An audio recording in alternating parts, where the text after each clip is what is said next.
Análisis de Madame Bovary de Gustave Flaubert. El autor Gustave Flaubert nació en Rouen en 1821. Esta obra es de 1856, publicada por primera vez. Es hijo de un médico e inicia la carrera de Derecho, pero lo deja, ¿no? Y se dedica a la literatura. En 1800, como decía, 56 sale a la luz Madame Bovary, su primera novela. Podemos observar en su obra que es muy detallado en el aspecto de los escenarios.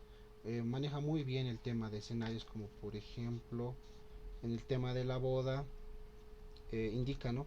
Habían instalado la mesa bajo el cobertizo de las carretas. En ella se veían 4 solomillos asados, 6 sartenadas de pollo, cazuelas de estofado de vaca, guisado de carnero, en medio hermosos cochinillos asados rodeados de 4 morcillas encebolladas. Las botellas de aguardiente erguíanse en los extremos de la mesa, las de suave sidra espumeaban aún, y las copas estaban ya llenas de vino hasta los bordes. Con esa descripción nosotros es muy sencillo poder asimilar y entender todo ese escenario y ver prácticamente cómo él escribía, lo describía a tal nivel de detalle que uno se podía imaginar claramente lo que este autor quería transmitir.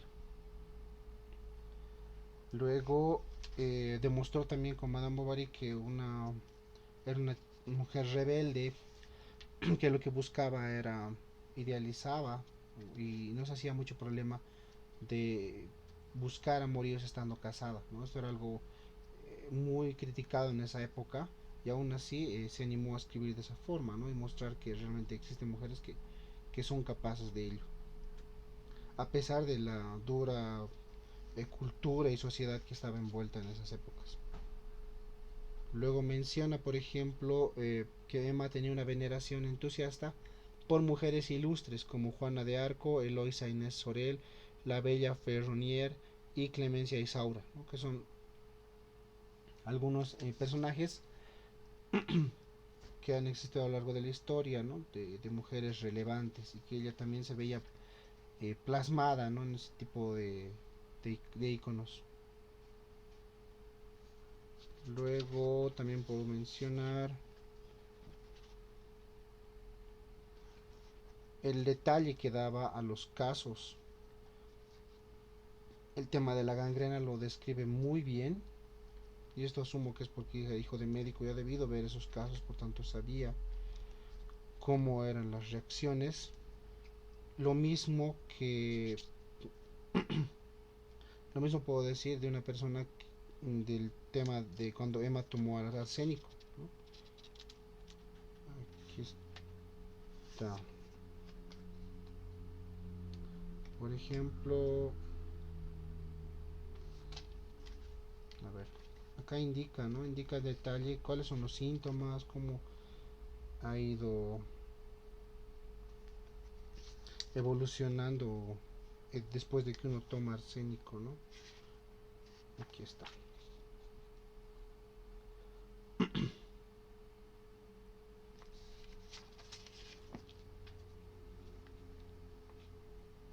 Aquí está, ¿no?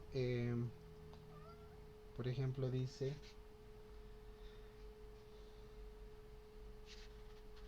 aquí está, Emma tomó. Emma entonces en su casa escribió una carta, ¿no? El horrible sabor a tinta continuaba, ¿no? Luego indica, aquí está, algunas gotas de sudor brotaban de su amoratado rostro que parecía empañado por un vaho metálico. Sus dientes castañaban, sus ojos miraban con vaguedad a su alrededor y todas las preguntas contestaban moviendo la cabeza. Llegó incluso a sonreír 2 o 3 veces. Sus gemidos fueron haciéndose más intensos poco a poco. Un sordo rugido escapó de su pecho.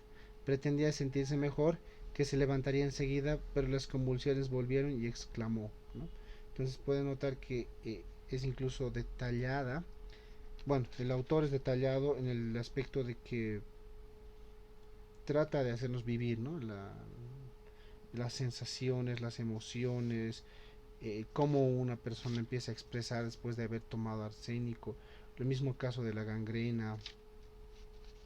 Es algo que me gusta mucho, ¿no? Y que puedo resaltar de Flaubert. La facilidad con la cual a él se le da describir estos detalles que te hacen apreciar mucho más la lectura, ¿no? Por eso la obra también tiene alrededor de 400 páginas, ¿no? Donde despliega toda esta historia.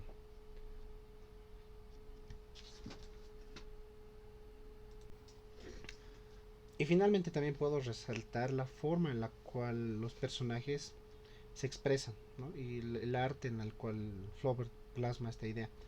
Por ejemplo, en Rodolfo, cuando empezó a conquistar a Emma y trata de seducirla, le empieza a explicar de que él está de su lado, ¿no? Y que de que ambos son dos seres incomprendidos en este mundo. Lo vuelve más romántico incluso el escenario. Acá indica, ¿no? El deber es sentir lo grande, adorar lo bello y no aceptar todos los convencionalismos de la sociedad con ignominias que nos impone. Sin embargo, de ningún modo, ¿por qué arremeter contra las pasiones? No son lo único hermoso que existe sobre el mundo. Entonces la va convenciendo, ¿no? Poco a poco, y la forma en la que este autor lo plasma es realmente muy convincente, ¿no? Te pone en posición del escenario y que no la puedes culpar, ¿no? Al fin, después de todo, Emma solamente era un alma libre que quería, que había idealizado bastante el mundo por la educación que tuvo. En el convento habían varias obras de las cuales le han abierto los ojos, le han hecho, y la misma educación que tuvo y los escenarios que se había ella imaginado, optó por hacer este tipo de acciones, ¿no? En busca de su felicidad, en busca de querer sentirse viva, porque si bien con Carlos tenía todo, no se sentía completa, no se sentía realizada y buscaba insaciantemente esto, ¿no? Sin medir las consecuencias y tampoco sin importar el que dirán de los demás. En resumen, es una muy buena obra que yo sí les recomiendo, y del 1 al 5 yo le pondría un 4, y recomiendo su lectura, ¿no? Porque es muy agradable, no es complicada y te enseña, bueno, es una novela bastante interesante e entretenida.